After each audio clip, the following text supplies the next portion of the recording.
नमस्कार बच्चों, पिछली वीडियो में हमने पाठ 6 आश्रम के अतिथि और संस्मरण पाठ किया था को पढ़ा था और समझा था।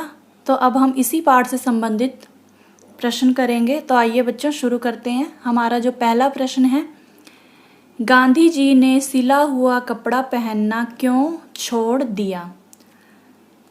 उत्तर है इसका, क्योंकि उस समय जो सिला हुआ कपड़ा आता था वह विदेश से बनकर आता था और गांधी जी चाहते थे कि सब चीज़ें जो काम में लाई जाएं वे स्वदेशी हों, अर्थात वो जो है विदेशी वस्तुओं का बहिष्कार करते थे। और उस समय क्योंकि भारत में ना तो सुई बनती थी और ना ही सिलाई की मशीन और ना ही कैंची, ठीक है, तो इसलिए गांधी जी ने सिला हुआ कपड़ा पहनना छोड़ दिया था, क्योंकि गांधी जी स्वदेशी थे, ठीक है, विदेशी वस्तुओं का बहिष्कार और स्वदेशी वस्तुओं को अपनाने पर वे बल देते थे। अगला प्रश्न है, गांधी जी ने नौजवान को क्या समझाया?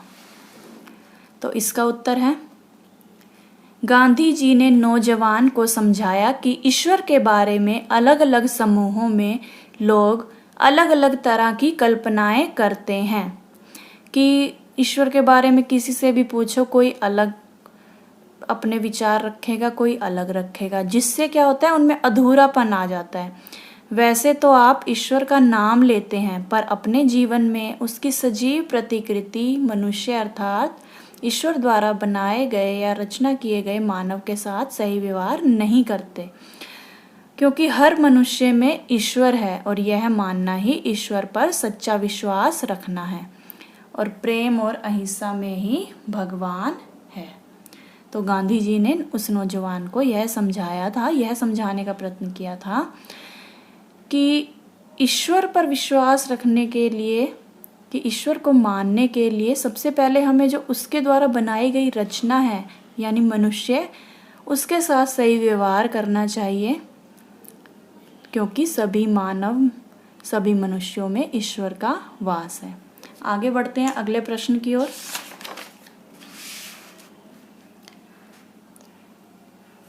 हमारा तीसरा प्रश्न है, गांधी जी कागज का अपव्यय किस प्रकार रोकते थे? तो गांधी जी कैसे करते थे, कागज का अपव्यय होने से कैसे रोकते थे? इसका उत्तर है, गांधी जी जो चिट्ठियां आती थी उनके पास, उनके लिफाफे, तार के कागज, चिट्ठियों के एक तरफ से कोरे कागज या बचे हुए कागज को भी संभाल कर काट कर रखते थे।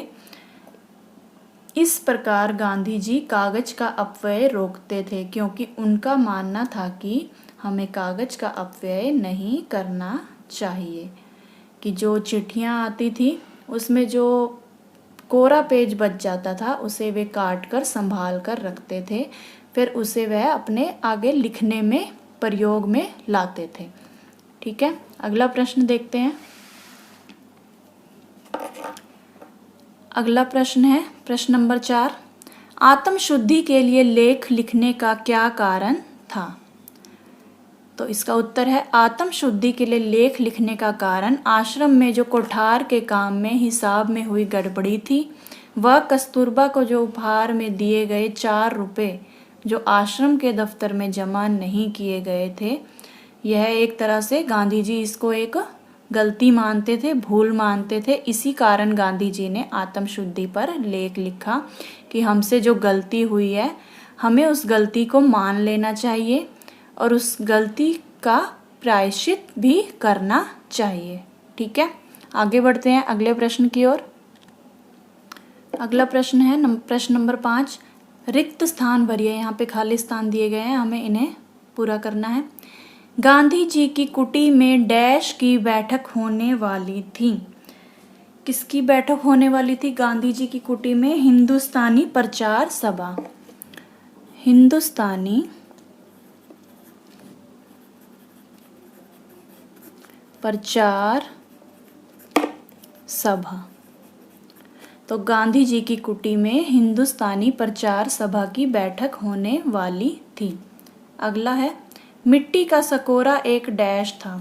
वैसे मिट्टी का सकोरा जो है क्या था? एक कटोरी नुमा बर्तन था।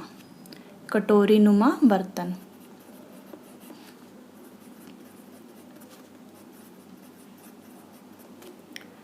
गांधी जी से डैश खो गया था। गांधी जी से उनसे एक डोरा खो गया था। कस्तूरबा को डैश रुपए उपहार में मिले थे। 4। कस्तूरबा को 4 रुपए उपहार में मिले थे।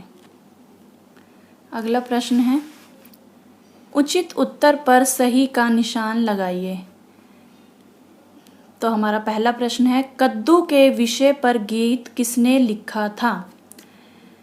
कस्तूरबा ने, नरहरि भाई ने, मणि बहन ने या छगनलाल जोशी ने? तो कद्दू के विषय पर गीत किसने लिखा था? मणि बहन ने, जो कि नरहरि भाई की पत्नी थी। ठीक है। अगला प्रश्न, गांधी जी ने कृष्णचंद से क्या लाने के लिए कहा?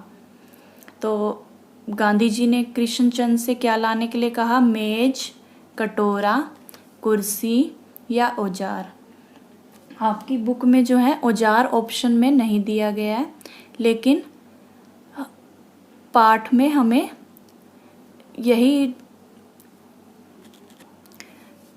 पढ़ा है हमने, और पूरे पाठ में यही दिया गया है कि गांधी जी ने कृष्णचंद जी से बढ़ई से औजार लाने के लिए कहा था। ठीक है, तो ये ऑप्शन में नहीं दिया गया था, तो आप अपनी पुस्तक में सही कर लीजिएगा।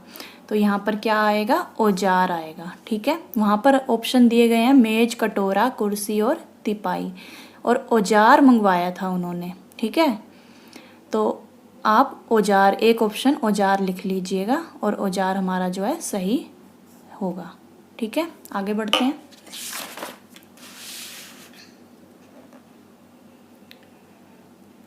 गांधी जी का लेख पढ़कर किसे बुरा लगा?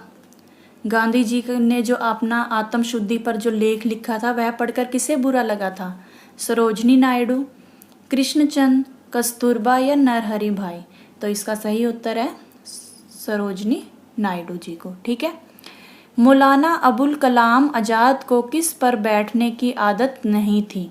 कुर्सी पर, जमीन पर, चारपाई पर या चटाई पर? तो उन्हें जमीन पर बैठने की आदत नहीं थी, इसीलिए उनके लिए क्या मंगवाई थी? कुर्सी मंगवाई थी। ठीक है, आगे बढ़ते हैं। आगे ये प्रश्न है भाषा की बात से संबंधित। पहला प्रश्न देखिए, कोष्टक में दिए गए शब्दों के समानार्थी शब्द लिखिए। ये पहला है, उनके लिए यह डैश कर रहा हूँ। उनके लिए यह डैश कर रहा हूँ। यहाँ पर कोष्टक में दिया गया इंतजाम, तो हमने इसका समान अर्थी, जो इसका पर्यायवाची है, समान अर्थ वाला शब्द है, वो यहाँ पर हमें लिखना है। तो इंतजाम का हम प्रबंध लिख सकते हैं। उनके लिए यह प्रबंध कर रहा हूँ या यह व्यवस्था कर रहा हूँ। प्रबंध भी लिख सकते हैं हम, व्यवस्था भी लिख सकते हैं, क्योंकि दोनों ही इंतजाम के समानार्थी शब्द हैं। कस्तूरबा को किसी ने 4 रुपए डैश में दिए। कोष्टक में दिया गया उपहार, तो हम यहाँ पर लिख सकते हैं उपहार का समानार्थी शब्द है भेंट। किस में दिए? भेंट में दिए। ठीक है। इसमें वे पत्नी, पुत्र, मित्र किसी को डैश नहीं करते थे। कोष्टक में दिया गया क्षमा, तो हम क्षमा का समानार्थी शब्द क्या होगा? माफ। किसी को भी माफ नहीं करते थे, कि इसमें वे पत्नी, पुत्र, मित्र किसी को माफ नहीं करते थे। आगे बढ़ते हैं। हमारा अगला प्रश्न है, निम्नलिखित वाक्यों में मोटे काले शब्दों के उचित लिंग भेद पर घेरा लगाइए। ये जो मोटे काले शब्द दिए गए हैं, हमने बताना है कि ये पुल्लिंग में आएगा या स्त्रीलिंग में आएगा। ठीक है, तो पहला देखते हैं, गांधी जी एक कुटी में रहते थे। यहाँ पर कुटी हमें बताना है कि यह स्त्रीलिंग है या पुल्लिंग है। तो ये स्त्रीलिंग में आएगा, तो हम यहाँ पर स्त्रीलिंग में घेरा लगा देंगे। तो आपको बता दें कि जैसे ये देखिए कुटी, इसमें ई की मात्रा लगी हुई है, सबसे लास्ट में क्या आ रहा है? ई। तो जितने भी इकारांत शब्द होते हैं वो प्राय क्या होते हैं? स्त्रीलिंग। इन्हें ई यानी इकारांत शब्द कहते हैं, ठीक है, जो ई से खत्म हो रहे हैं, ठीक है। तो वो किस में आएंगे? स्त्रीलिंग में आएंगे। जैसे नदी, रोटी, टोपी, उदासी, चिट्ठी, लेखनी, बोली, ये सब क्या है? स्त्रीलिंग, क्योंकि ये इकारांत शब्द हैं, ठीक है। और अगला देखते हैं। उन्होंने एक मिट्टी का सकोरा रख दिया। यहाँ पर सकोरा, तो ये सकोरा शब्द जो क्या है वह पुल्लिंग है, ठीक है। तो यहाँ पर ये पुल्लिंग है क्योंकि ये अकारांत शब्द है। अकारांत शब्द जो है वह प्राय क्या होते हैं? वे पुल्लिंग होते हैं। जैसे कपड़ा, बेटा, भतीजा, छिलका, घोड़ा, ठीक है। जो ये देखिए आ से खत्म हो रहे हैं, अकारांत शब्द है। ये कौन से है? अकारांत, और ये इकारांत, ठीक है। इकारांत जो शब्द हैं वे स्त्रीलिंग में आएंगे और अकारांत जो शब्द हैं वे पुल्लिंग में आएंगे, ठीक है। अगला देखते हैं। वह पुराने ढंग की धोती और चादर पहनते थे। चादर, तो चादर बताना है हमें, पुल्लिंग में आएगा, स्त्रीलिंग में आएगा, ठीक है। चादर जो है वो स्त्रीलिंग में आएगा। स्त्रीलिंग में कैसे आएगा? आप स्त्रीलिंग पुल्लिंग की पहचान जो है वो कैसे कर सकते हैं? जो भी अप्राणी वाचक संज्ञा शब्द होते हैं, ठीक है, जैसे पुस्तक होगी, सिक्का हो गया, ठीक है, इनके क्रिया से पहचान कर सकते हैं एक तो, और एक विशेषण से पहचान कर सकते हैं। जैसे चादर को ही ले लेते हैं, ये अप्राणीवाचक संज्ञा शब्द है, ठीक है। जैसे चादर फट गई, क्रिया लगा दी हमने उसके पीछे, चादर फट गई। हमने ऐसे तो नहीं बोला कि चादर फट गया, चादर फट गई बोलेंगे ना, तभी वाक्य सही बनेगा। तो फट गई यानी कि स्त्रीलिंग में आएगा ये, ठीक है।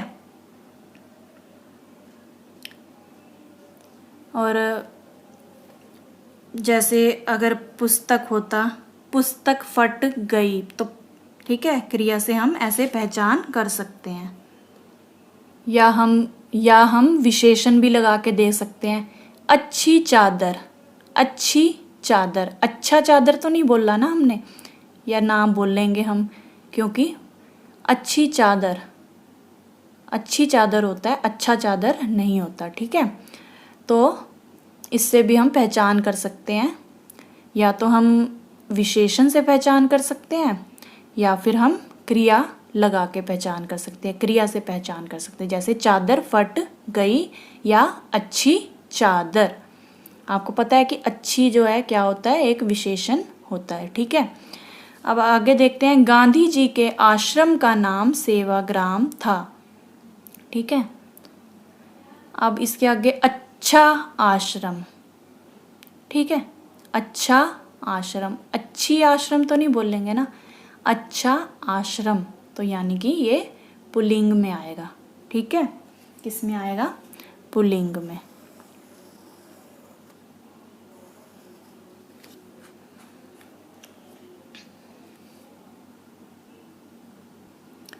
तो आप जो है पुल्लिंग और स्त्रीलिंग की पहचान करने के लिए इन कुछ बातों का ध्यान रख सकते हैं कि जो भी इकारांत शब्द होंगे, इकारांत शब्द जो है वे प्राय क्या होते हैं? स्त्रीलिंग होते हैं। इकारांत शब्द जो क्या होते हैं? वे प्राय स्त्रीलिंग होते हैं।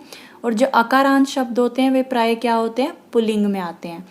और कोई भी शब्द है या अप्राणीवाचक संज्ञा शब्द है, उसमें हम या तो क्रिया से पहचान कर सकते हैं या फिर हम विशेषण लगाकर पहचान कर सकते हैं कि यह पुल्लिंग होगा या स्त्रीलिंग होगा, ठीक है। अगला प्रश्न है हमारा। नीचे दिए गए वाक्यांशों के लिए एक शब्द लिखिए।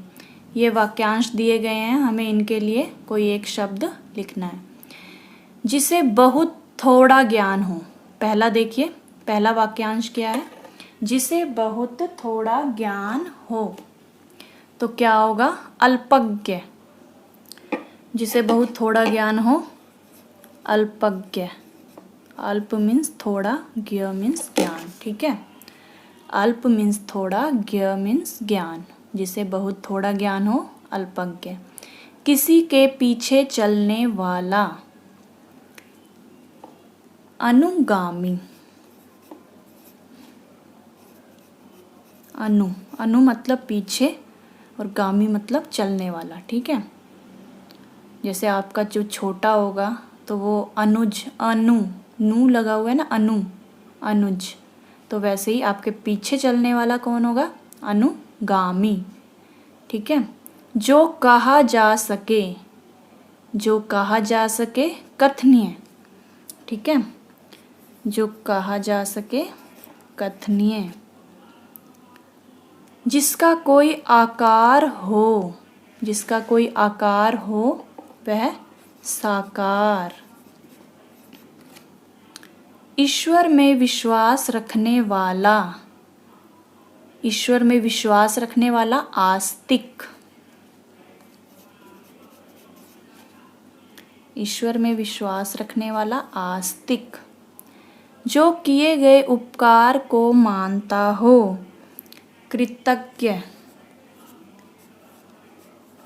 जो किए गए उपकार को मानता हो, कृतज्ञ, ठीक है।